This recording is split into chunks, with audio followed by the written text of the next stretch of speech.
అసలు నువ్వెవరో, నీ క్యారెక్టర్ ఏంటో టోటల్గా ఆయనకు తెలుసు అన్నాడు. నీ వ్యక్తిగత జీవితం ఏమిటో, నీ చీకటి జీవితం ఏంటో, ఎవరితో ఎలా ఉంటున్నావో, ఏ విధంగా సంపాదిస్తున్నావో, ఎక్కడ ఖర్చు పెడుతున్నావో, తల్లిదండ్రులతో, అన్నదమ్ములతో, భార్య బిడ్డలతో, ఇరుగు పొరుగుతో నీ సంబంధం ఎలా ఉందో నీ గుండె చప్పుడు తెలిసినవాడు.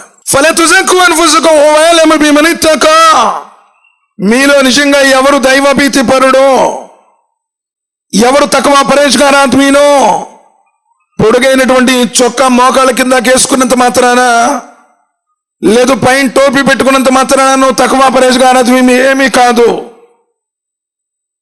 చూడండి, నిజంగా ఎవరికి వాళ్ళు ఆలోచించండి సోదరులారా. ఈ రోజు నా జీవితం ఎలా గడుస్తుంది?